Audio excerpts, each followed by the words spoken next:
साथियों नमस्कार, स्वागत है आप सभी का। कैसे हैं आप लोग? उम्मीद करते हैं कि आप लोग बहुत अच्छे होंगे। तो साथियों, हम लोग फिर से अपने क्लास को प्रारंभ कर रहे हैं। आज हम लोगों का सेट 3 है। क्या है? टेस्ट पेपर यानी सेट 3 है। तो साथियों आइए हम लोग अपने सेट 3 का अवलोकन करते हैं। सेट 3 में सबसे पहले क्वेश्चन है कि कैल्शियम कार्बोनेट्स को CaCO3 को जब हम लोग हीट कर रहे हैं तो ये दो पार्ट में बट जा रहा है, CaO और CO2। ये किस प्रकार की रासायनिक अभिक्रिया है? तो साथियों, रासायनिक अभिक्रिया पढ़ते समय आप लोग पढ़े थे कि कोई भी बड़ा पदार्थ टूट करके दो या दो से अधिक पदार्थों का निर्माण कर रहा होता है, तो वैसे रासायनिक अभिक्रिया को क्या कहते हैं? अपघटन रासायनिक अभिक्रिया कहते हैं। जब कोई भी बड़ा पदार्थ टूटे, जब कोई भी बड़ा पदार्थ टूट करके एक या दो या तीन या इससे अधिक सब्सटेंस का निर्माण करता हो तो उसे अपघटन रासायनिक अभिक्रिया कहते हैं। जब भी टूटने की बात होती है तो टूटने के बाद साथियों अपघटन रासायनिक अभिक्रिया में होता है। संयोजन में दो या दो से अधिक पदार्थ जुड़ते हैं। विस्थापन में क्या होता है साथियों? तो विस्थापन का मतलब होता है निकलना, ठीक है। और ऑक्सीजन में ऑक्सीजन का जुड़ाव होता है। तो ये सब नहीं होगा, क्या होगा? अपघटन रासायनिक अभिक्रिया होगा। समझ गए आप लोग? दूसरा क्वेश्चन है कि प्रकाश संश्लेषण किस प्रकार की अभिक्रिया है? तो साथियों प्रकाश संश्लेषण क्या होता है? तो प्रकाश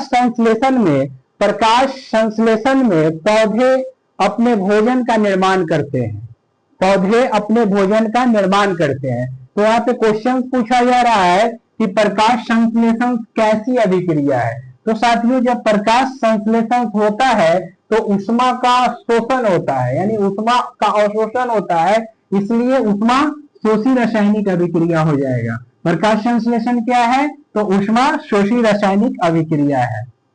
चलिए आइए, अब थर्ड नंबर क्वेश्चन है कि सफेदी में प्रयुक्त यौगिक क्या है? तो सफेदी का मतलब क्या होता है? जैसे हम लोग घर जो पोचारा करते हैं उसमें प्रयुक्त होने वाले पदार्थ को क्या कहते हैं?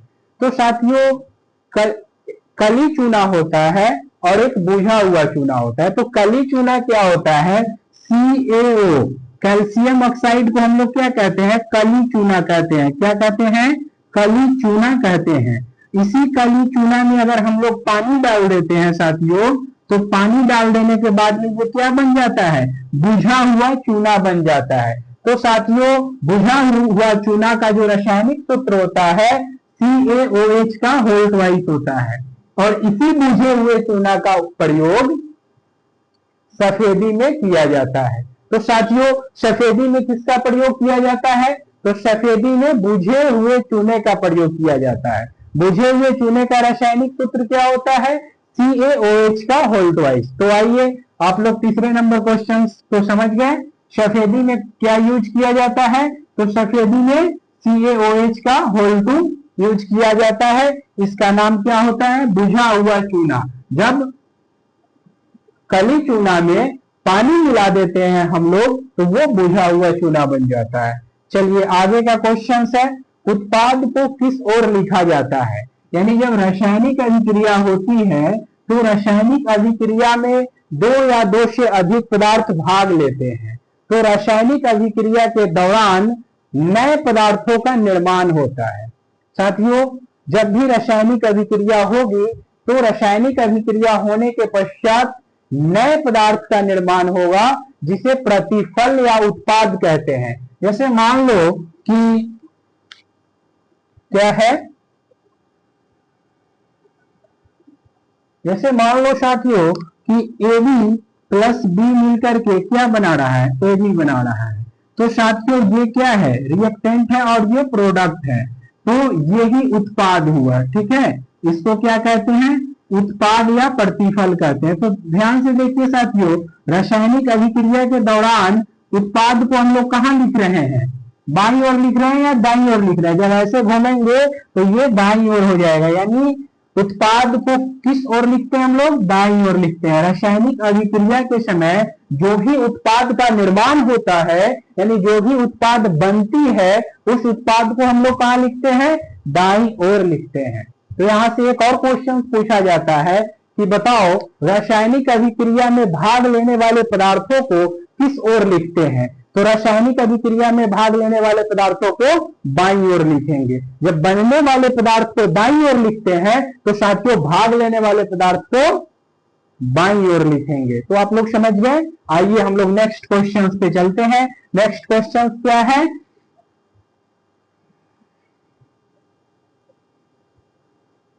चार नंबर क्वेश्चन हो गया, 2 हो गया और 1 हो गया। 5 नंबर क्वेश्चन है कि हाइड्रोजन प्लस ऑक्सीजन को मिलाते हैं तो H2O बनता है। क्या बनता है साथियों? हाइड्रोजन प्लस ऑक्सीजन को मिलाते हैं तो H2O का निर्माण होता है। यानी हाइड्रोजन और ऑक्सीजन को मिला रहे होते हैं तो क्या होता है? H2O का निर्माण होता है। तो यहाँ रिएक्शंस में देखा जा रहा है कि हाइड्रोजन प्लस ऑक्सीजन को मिला रहे हैं तो क्या बन रहा है? H2O बन रहा है, पानी बन रहा है। इस रासायनिक अभिक्रिया को क्या कहते हैं? तो साथियों ध्यान से देखो, हाइड्रोजन और ऑक्सीजन मिल रहा है, मिलने को क्या कहते हैं? संयोजन कहते हैं। जब रासायनिक अभिक्रिया में 2 या 2 से अधिक सब्सटेंस मिलेगा, मिलने वाले पदार्थ को क्या कहते हैं? मिलने को संयोजन कहते हैं रासायनिक अभिक्रिया के भाषा में। क्या कहते हैं साथियों? संयोजन कहते हैं। तो ये संयोजन रासायनिक अभिक्रिया हो जाएगा। जब 2 या 2 से अधिक सब्सटेंस मिल करके एक नए सब्सटेंस का निर्माण करते हो तो उसे संयोजन रासायनिक अभिक्रिया कहते हैं। क्या कहते हैं साथियों? जब 2 या 2 से अधिक पदार्थ मिल करके एक भिन्न गुण वाले नए पदार्थ का निर्माण करते हो तो उसे संयोजन रासायनिक अभिक्रिया कहते हैं। ध्यान से देखो, यहाँ ऑक्सीजन, हाइड्रोजन और ऑक्सीजन मिल करके क्या बना रहा है? H2O यानी जल का निर्माण कर रहा है। तो दो पदार्थ मिलकर के एक तीसरे नए पदार्थ का निर्माण कर रहा है साथियों। तो इसको कौन सा अभिक्रिया कहेंगे? संयोजन रासायनिक अभिक्रिया कहेंगे। अब बताओ कैसा लग रहा है? अच्छा लग रहा है कि नहीं लग रहा है? इस तरह से हम लोग प्रत्येक दिन ये टेस्ट सीरीज ला रहे हैं जिससे आप लोग को फाइनल एग्जाम में मदद मिल सके। तो चलिए साथियों, बिना टाइम गंवाए हम लोग आगे चलते हैं। आगे 6 नंबर क्वेश्चन है कि तेल और वसा के खराब होने का क्या कारण है? तो साथियों तेल और वसा क्यों खराब हो जाता है? तेल और वसा इसलिए खराब हो जाता है कि उसमें विकृत गंधिता नामक पदार्थ उत्पन्न हो जाता है। क्या हो जाता है? विकृत गंधिता नामक पदार्थ उत्पन्न हो जाता है। तेल और वसा खराब होने का एक ही कारण है कि उसमें विकृत गंधिता नामक पदार्थ क्या हो जाता है? उत्पन्न हो जाता है। ये विकृत गंधिता पिछले क्लास में मैं समझाया था, मैं फिर से याद दिला दूं कि विकृत गंधिता क्या होता है। तो साथियों जब तेल या वसा के साथ ऑक्सीजन जब संयोग करता है, ऑक्सीजन आकर के मिलता है तो होने वाले अभिक्रिया का नाम है विकृत गंधिता। विकृत गंधिता के कारण ही खाना खराब हो जाता है और खाना से स्मेल आना चालू हो जाता है। तो हम लोग ऑर्डिनरी भाषा में कहते हैं खाना अरुआ गया है। यह अरुआना कुछ नहीं होता है, विकृत गंधिता के उपस्थिति के कारण खाने से स्मेल आना चालू हो जाता है और वो खाना फिर खाने लायक नहीं बचता है साथियों।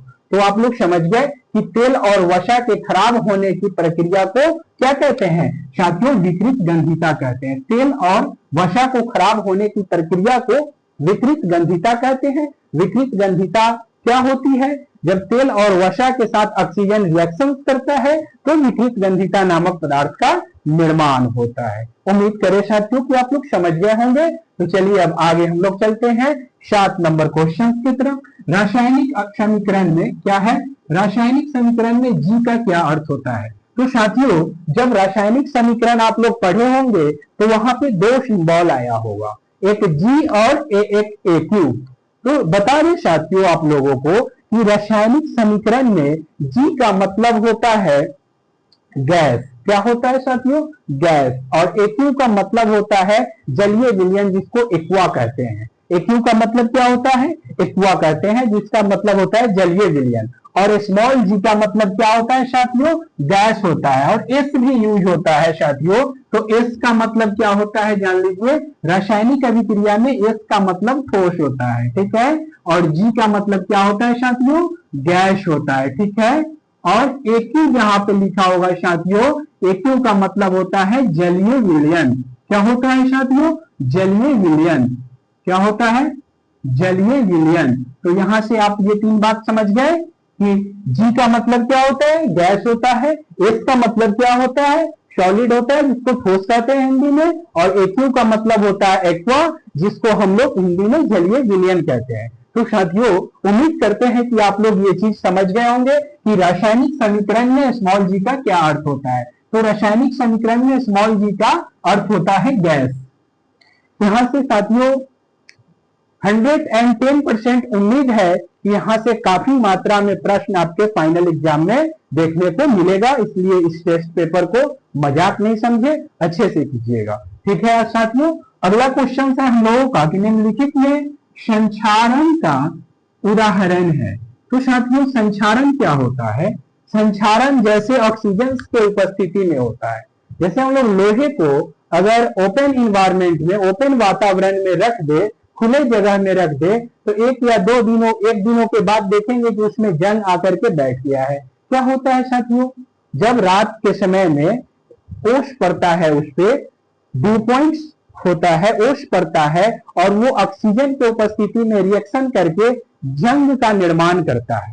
जो जंग उस लोहे के टुकड़े पे देखने को मिलता है, इस प्रक्रिया को हम लोग क्या कहते हैं साथियों, संचारण कहते हैं। क्या कहते हैं, संचारण। लोहे पे जंग लगने का जो प्रोसेस होता है ना, इसी प्रोसेस को साइंस के लैंग्वेजेज में, रसायन विज्ञान के लैंग्वेजेज में संचारण कहा गया है साथियों। संचारण किसे कहते हैं, तो लोहे पे जंग लगने का जो प्रक्रिया होता है साथियों, इस प्रक्रिया को संचारण कहते हैं। एकदम आराम से समझिएगा आप लोग, एक एक ऑप्शंस को डिफाइन करते हम लोग चलेंगे कि वो कैसे होता है और क्या होता है, और पिछले सेशंस का याद भी दिलाएंगे आपको कि ये चीजें कहां पढ़ाई गई है, ठीक है साथियों। उम्मीद करते हैं कि आप लोग अच्छे से समझ रहे होंगे। तो चलिए आइए, संचारण समझ गए। संचारण किसको कहते हैं, लोहे पे जो जंग लग जाता है, तो लोहे पे जंग लगने का जो प्रोसेस है, इस प्रोसेस को संचारण कहते हैं। यानी लोहे पे जंग लगने की जो प्रक्रिया है, इस प्रक्रिया को क्या कहते हैं साथियों, संचारण कहते हैं। चलिए आइए गौर फरमाइएगा, 9 नंबर क्वेश्चन है कि गैस निकलना रासायनिक अभिक्रिया का क्या है साथियों। जब रासायनिक अभिक्रिया प्रारंभ होती है और रासायनिक अभिक्रिया प्रारंभ होकर के दो या दो से अधिक पदार्थों का निर्माण करती है, उस समय गैस निकलता है रासायनिक अभिक्रिया से। तो ये गैस निकलना एक तरह का संकेत होता है मेरे साथियों। गैस निकलना क्या होता है, संकेत होता है। तो देखिए यहाँ क्वेश्चन कैसे घुमाया गया है कि गैस निकलना रासायनिक अभिक्रिया में का क्या है। तो साथियों गैस निकलना रासायनिक अभिक्रिया का संकेत माना गया है। फिर से मैं रिपीट कर दूं, जब रासायनिक अभिक्रिया होंगी तो दो या दो से अधिक पदार्थ पार्टिसिपेट करेंगे, ठीक है साथियों। रासायनिक अभिक्रिया जब होंगी तो दो या दो से अधिक पदार्थ उसमें पार्टिसिपेट करेंगे और यानी भाग लेंगे। रासायनिक अभिक्रिया होने के पश्चात दो या दो से अधिक पदार्थों का निर्माण होगा और निर्माण होने के पश्चात गैस निकलेंगे उस रासायनिक अभिक्रिया से। तो इन गैसों का निकलना क्या सूचित करता है साथियों, तो गैसों का निकलना रासायनिक अभिक्रिया को सूचित करता है, यानी यह गैस का निकलना एक तरह का संकेत है। फिर से मैं कह दूं कि रासायनिक अभिक्रिया के दौरान क्या होता है, उसके रंग में परिवर्तन देखा जाता है। साथियों रासायनिक अभिक्रिया के गुण में आप लोगों ने पढ़ा था कि जब रासायनिक अभिक्रिया होती है तो उसके रंग में परिवर्तन देखा जाता है। क्या देखा जाता है साथियों, उसके रंग में परिवर्तन देखा जाता है। तो ये रंग में परिवर्तन होना क्या है, एक तरह का संकेत है। रंग में परिवर्तन होना क्या है साथियों, एक तरह का संकेत है। उम्मीद करते हैं कि साथियों आज का सेशन आप लोगों को अच्छा लगा होगा। अगर हमारी ये प्रयास आप लोगों को अच्छा लग रही है तो थोड़ा सा वीडियो को शेयर जरूर कीजिएगा ताकि अपना ये एजुकेशनल मंच एक बड़ा परिवार बन सके और हम लोग अच्छे से काम कर सके। एक मोटिवेशन हम लोगों को मिलना चाहिए। ठीक है साथियों, फिर जय हिंद। हम लोग मिलेंगे नेक्स्ट सेशन में, तब तक के लिए आप लोग मन लगा करके पढ़ाई कीजिए।